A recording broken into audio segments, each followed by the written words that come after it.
Hello, good morning dear friends. मैं welcome करता हूं आपको अपने चैनल में सीएसएस पीएमएस विलेज पर। उम्मीद भी करता हूं कि आप लोग खैरियत से होंगे और बाकी पेपर्स की और आने वाले पेपर्स की तैयारी भी अच्छी चल रही होगी। डियर फ्रेंड्स, हमारे पास एक पेपर है general knowledge part paper 2, current affairs के ऑब्जेक्टिव्स जो पूछे गए थे वो है हमारे पास पेपर। तो आज देखते हैं कि जो 20 क्वेश्चन पूछे गए थे तो उनके ऑप्शंस कौन से होंगे। तो जहाँ-जहाँ महसूस करूँगा मैं वहाँ पे आपको बैकग्राउंड इन्फॉर्मेशन भी देता जाऊँगा। और तो without wasting any time let's start. Difference ये इन्फॉर्मेशन रहती है गिवन पेपर्स में, तो ये आप खुद ही पढ़ लें। पार्ट 1 है हमारे पास एमसीक्यूज़ कंपलसरी है, ये इसको लाजमी करना होता है। उसकी OMR शीट पर करना ही है। इसके नंबर जो हैं वो 20 हैं, सभी को पता होता है।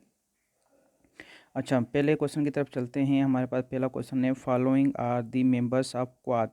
क्वाड ग्रुप को एक एशियन नेटो भी कहा जाता है। इसकी ऑप्शंस की तरफ जाने से पहले मैं आपको थोड़ी बहुत बैकग्राउंड इन्फॉर्मेशन दे दूं कि जो ग्रुप है ये 2007 में स्टार्ट हुआ था एंड 2008 या 9 के बीच में ये ख़त्म हो गया था, डोरमेंट हो गया था। इसमें कोई जो है वो मूवमेंट या मीटिंग्स नहीं हो रही थी। लेकिन 2000 ये नवंबर 2017 में ये फिर से एनर्जाइज हो गया था। और इसके जो मेंबर्स कंट्रीज़ हैं वो USA, Australia, India and Japan. और ये जो हैं अपने साथ एक मिलिट्री एक्सरसाइज भी करते हैं जिसका नाम है मालाबार मालाबार एक्सरसाइज।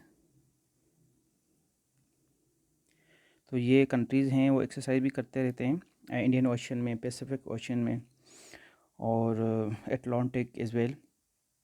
तो देखते हैं इसके मेंबर्स कौन से हैं। इसके मेंबर्स हैं US, Australia, India and Japan. ये तीन और चार जो है कंट्रीज़ हैं यही मेंबर हैं, तो यही ऑप्शन करेक्ट होना है, नंबर 1 ए ऑप्शन। अच्छा, क्वेश्चन नंबर 2 की तरफ चलते हैं। इन 2008 Barack Obama received highest ever number of popular votes in the elections. Okay. In the recent presidential elections, recent की बात कर रहा है। recent मीन्स के जो अभी हुआ है 2020 में नवंबर 3। तो अगले हैं which candidate broke his record. अच्छा, यहाँ पे देखो, यहाँ पे अगर क्वेश्चन में ही इसकी ट्रिक छुपी है। यहाँ पे मेरे ख्याल से बहुत सारे लोगों ने ऑप्शन बी टिक किया होगा, लेकिन मेरे ख्याल से ऑप्शन बी जो है वो नहीं है। क्यों? क्योंकि देखो यहाँ पे दो आपको लॉजिकल ट्रिक्स दी गई हैं इस क्वेश्चन में। कौन सी? Number 1 recent, number 2 candidate. यहाँ पे कैंडिडेट्स नहीं है यहाँ पे, और ना ही जो है इलेक्शंस हैं। यहाँ पे रिसेंट भी दिया गया है और कैंडिडेट भी दिया गया है। इसका मतलब इसमें ऑप्शन एक ही होगा, और ऑप्शन एक ही जो होगा वो रिसेंट कौन सा है? वो जॉय बाइडन, ये वाली जो इलेक्शन है यही आंसर होगा। तो ये क्वेश्चन बोथ का आंसर मुझे नहीं लग रहा। I am very doubtful about this option. तो मेरे ख्याल से जो करेक्ट आंसर है वो जॉय बाइडन है, क्योंकि मैंने आपको लॉजिक बता दी है। क्वेश्चन के ही अंदर छुपी है रिसेंट एक वर्ड के ऊपर, एक कैंडिडेट के ऊपर। यहाँ पे कैंडिडेट्स नहीं है यहाँ पे लिखा हुआ। तो आंखें खोल कर क्वेश्चन को भी पढ़ा करें, वो क्वेश्चन में ही कहीं कहीं कभी कभी आंसर्स छुपे होते हैं। ओके जी, क्वेश्चन 3 हमारे पास, कावान। The elephant was moved from Islamabad zoo on court's order. Court's order means कि इस्लामाबाद का ही जू था, तो कौन सी कोर्ट ने ऑर्डर दिया होगा? जी बिल्कुल, इस्लामाबाद हाई कोर्ट ने ही ऑर्डर दिया होगा। ओके। तो अच्छा, ये पूछ रहा है कि कावान एक एलिफेंट थी जो कि आखिरी ही लोनलीएस्ट एलिफेंट थी। तो उसको जो कोर्ट ने ऑर्डर दिए तो कहाँ उसको भेजा गया था? तो वो इसका आंसर जो है वो किम्बोडिया। इसका जो कैपिटल है फिनोम फिन है इसका कैपिटल। किम्बोडिया इसका राइट आंसर है। ओके जी, क्वेश्चन नंबर 4 है हमारे पास, बेका स्टैंड्स फॉर। इसका जो एब्रीविएशन या फुल फॉर्म है वो है basic exchange and cooperation agreement. तो यही पहला ऑप्शन ही करेक्ट है, ए वाला, basic exchange and cooperation agreement. ये बेका जो एग्रीमेंट है ये इंडिया एंड यूएस के बीच में है। ये रिसेंटली हुआ है 2020 में ही। रायसीना डायलॉग की जो है एमओयू साइन किए गए थे, तो वहाँ पे ही ये एग्रीमेंट साइन किया गया था। क्वेश्चन नंबर 5 की तरफ चलते हैं। योगी आदित्यनाथ रिमेन्स दी, अच्छा रिमेन्स का मतलब है अभी भी है, the chief minister of following Indian state. अच्छा, इसके ऑप्शन देख लेते हैं। Maharashtra, Uttar Pradesh, Andhra Pradesh, none of these. तो इसका जो करेक्ट ऑप्शन बनेगा वो है यूपी, उत्तर प्रदेश, जो कि इंडिया का सबसे बड़ा सूबा है area wise, even population wise. Area wise I think not, but correctly area wise जो है वो राजस्थान है, लेकिन पॉपुलेशन वाइज जो है वो उत्तर प्रदेश है। अच्छा, क्वेश्चन नंबर 6 है हमारे पास। Nagorno Karabakh issue is a territorial conflict between, ये एक ज़मीनी जो है वो इशू है, कन्फ्लिक्ट है किन कंट्रीज़ के बीच में। तो इसके ऑप्शन देखते हैं। Turkey, Syria, Turkey, Greece, Armenia, Azerbaijan, none of these. तो इसका करेक्ट ऑप्शन होगा C, Armenia and Azerbaijan. Armenia का कैपिटल है Yerevan I think, and Azerbaijan का कैपिटल है बाकू। ओके जी, 7 है हमारे पास। या आर्मेनिया का कैपिटल आप कंफर्म कर लीजिएगा। अच्छा, क्या 7 है हमारे पास। Name of the German president. तो इसके ऑप्शन है हमारे पास एंगेला मार्कल, ये तो चांसलर है, तो ये प्रेसिडेंट कैसे हो सकती है। अच्छा, बाकी ऑप्शन बच गए हैं 3, देखते हैं इनमें से। फ्रैंक वाल्टर स्टेनमेयर, एलेक बुदेनबर्गर, प्रोनाउंसिएशन के लिए माजरत, एंड डी हमारे पास नन ऑफ दीज। तो इसका जो करेक्ट ऑप्शन है वो है Frank Walter Steinmeier, option B. अच्छा जी, क्वेश्चन नंबर 8 है हमारे पास। Article 6 of the constitution of Pakistan deals with, के छठा जो आर्टिकल है वो किसके बारे में है। तो ऑप्शन है हमारे पास high treason, being Sadiq and Ameen, ये तो 62 आर्टिकल है, and accountability of rulers, none of these. तो इसमें जो करेक्ट ऑप्शन है वो high treason, option A. Okay जी, क्वेश्चन नंबर 9 है हमारे पास। 2020 Nobel peace prize is awarded to. तो इसके ऑप्शन देखते हैं। अबे अहमद को 2019 में दिया गया था, and Denis Mukwege and Nadia Murad को 2018 में दिया गया था, और आगे है world food programme, none of this. अच्छा, अब इस दो ऑप्शन में से कोई एक ऑप्शन है, तो इसका जो करेक्ट ऑप्शन बनेगा वो है सी, वर्ल्ड फूड प्रोग्राम। ये इसकी जो बुनियाद रखी गई थी वो 1961 में, और इसका जो हेडक्वार्टर है वो रोम इटली में है। आगे चलते हैं हमारे पास। क्वेश्चन नंबर 10 है हमारे पास। Brexit referendum is in the UK was held under the premiership of, कह रहा है कि जो ब्रेक्जिट रेफरेंडम हुआ था वो किसकी सदारत में हुआ था, या किसके उस टाइम प्राइम मिनिस्टर कौन था यूके का, यही मतलब है इस क्वेश्चन नंबर 10 का। तो ऑप्शन देखते हैं। डेविड कैमरॉन, थ्रीसा मे डेविड कैमरॉन के बाद आई थी। बोरिस जॉनसन थ्रीसा मे के बाद आया था, एंड डी है हमारे पास नन ऑफ दीज। तो मैं ब्रेक्जिट के रेफरेंडम के बारे में थोड़ा बता दूं कि ये 2016 जून 24 में हुआ था। तो 2016 में, अब आप अंदाज़ा लगा लें। क्वेश्चन नंबर हमारे पास, अच्छा, ये 10 था। तो 2016 में रेफरेंडम हुआ था, तो 2016 में कौन सा प्राइम मिनिस्टर हो सकता है। बोरिस जॉनसन तो नहीं हो सकता क्योंकि ये रिसेंटली हुआ है। अच्छा, रह गए 2 ऑप्शन, और ये तीसरा नन ऑफ दीज। तो ये करेक्ट ऑप्शन है यहाँ पे डेविड कैमरॉन। 2020 PSL चैम्पियंस, जो कि 5th थी इसकी एडिशन।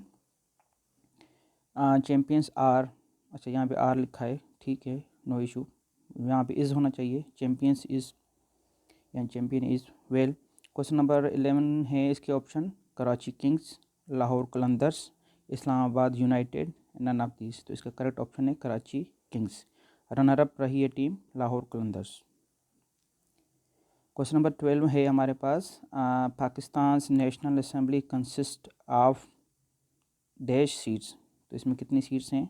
ऑप्शन हमारे पास गिवन है, ए है 342, 344, 346, नन ऑफ दीज। तो इसकी जो करेक्ट ऑप्शन बनेगी वो है ए 342। और सेनेट की जो मौजूदा जिसके लिए इलेक्शन होने वाले हैं अभी 3-4 मार्च को, तो वो 100 सीट्स के ऊपर होना है, क्योंकि 4 जो है माइनस हो चुकी हैं ड्यू टू फाटा मर्जर, और 4 जो हैं वो बाद में माइनस हो गई इन 2024। तो जो 2024 में इलेक्शन होंगी सेनेट के लिए वो 96 के ऊपर होंगी। ओके जी, इसका करेक्ट ऑप्शन है 342। ओके, हमारे पास है question number 13, EIA US department of energy and, यार इसको कंफर्म कर लीजिएगा इसका full form. I think energy international agency है, एनर्जी इंटरनेशनल एजेंसी है इसका फुल फॉर्म। वही फिर भी आप जो है कंफर्म कीजिएगा इसका full form. Okay, notes date देश has the biggest natural gas reserves. यहाँ पे पूछा गया है कि कौन से कंट्री के पास सबसे ज़्यादा, according to this agency, has largest gas reserves.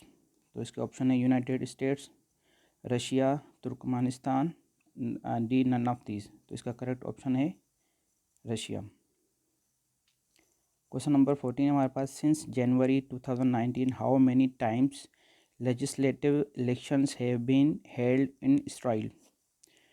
कि इसराइल में जनवरी 2019 से कितनी मरतबा इलेक्शंस हो चुके हैं? तो इसके ऑप्शन है 1, 2, 3, नन ऑफ दीज। तो अभी तक देखा जाए तो वो 3 हो चुके हैं, लेकिन चौथी मरतबा होने वाले हैं मार्च 2021 में।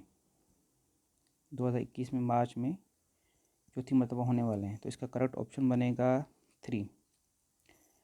क्वेश्चन नंबर 15 हमारे पास, the 2020 global climate risk index placed Pakistan at dash position for the countries worst hit from 1999 to 2018। कि यहाँ इस पीरियड से पाकिस्तान लेके 2018 तक पाकिस्तान की कौन सी रैंक रही है in global climate risk index में। तो इसके जो ऑप्शन है 3rd, 5th, 7th, none of this. तो इसका करेक्ट ऑप्शन बनेगा 5th। लेकिन जो रिसेंटली इसकी आई हुई है जो इंडेक्स है 2021 में, तो पाकिस्तान 3 पोजीशन इम्प्रूव कर चुका है। तो जो रिसेंट है वो 8th होगी 2021 के लिए, लेकिन ये 2020 के लिए 5th है, 2021 के लिए 8th। ओके जी, क्वेश्चन नंबर 16 है हमारे पास, the most urbanise province of Pakistan according to 2017 census is. ये 17 मार्च 14 2017 में हुए थे सेंसस, और इसके मुताबिक जो पॉपुलेशन है पाकिस्तान की वो अराउंड 20 करोड़, लेकिन रिसेंटली वर्ल्ड बैंक की रिपोर्ट के मुताबिक ये 22 करोड़ है। ठीक, तो इसकी ऑप्शंस देखते हैं 16वें क्वेश्चन के, Punjab, KPK, Sindh and none of these. तो मोस्ट अर्बनाइज जो है वो KPK तो नहीं हो सकता, बलूचिस्तान में नहीं हो सकता, नन ऑफ दीज भी मेरे ख्याल में नहीं हो सकता। तो इसी में से सिंध या पंजाब में से कोई एक होगा। तो according to this census Sindh is correct option. Sindh में जो है 52.4 समथिंग % जो है वो अर्बनाइज्ड हैं पॉपुलेशन। तो Sindh is correct option. Question number 17 हमारे पास, which state is the member of SCO। SCO की कौन से ये मेंबर्स हैं इन ऑप्शंस में? तो इसका ऑप्शंस हैं Azerbaijan, Turkmenistan, Turkey, none of these. Difference ये तीनों के तीनों इसके मेंबर्स नहीं हैं, ऑब्जर्वर स्टेटस हैं इनके पास। तो इसके जो करेक्ट ऑप्शन बनेंगे वो बनेगा none of these. Question number 18 है हमारे पास, Pakistan needs dash votes from FATF members to exit from grey list. तो इसके ऑप्शन है 10, 12, 14, नन ऑफ दीज। तो इसका करेक्ट ऑप्शन बनेगा B, 12 votes needed by Pakistan to get rid from the grey list. Okay, question number 19 हमारे पास, book the battle for Pakistan is written by. तो इसके ऑप्शन है हमारे पास Shuja Nawaz, Anatol Lieven, Hasan Abbas, none of these. इसके दूसरा है Anatol Lieven, the hard country I think Pakistan, उसके ऊपर ये इसकी एक किताब है। तो इसकी जो करेक्ट ऑप्शन बनेगी वो शुजा नवाज़ है, ए वाला। क्वेश्चन नंबर 20 और आखिरी हमारे पास, the candidate requires minimum dash electoral votes to win the US presidential election. Recently election हुई है तो इसलिए ये क्वेश्चन बना हुआ है। तो इसके ऑप्शन है 262, 266, 268 एंड नन ऑफ दीज। तो मैंने एक सोशल मीडिया पे देखा था, मैंने वहीं से ये पेपर लिया है, सोशल मीडिया से ही। तो वहाँ पे जो आंसर टिक किया गया था वो ये किया गया था, जो कि बिल्कुल गलत है।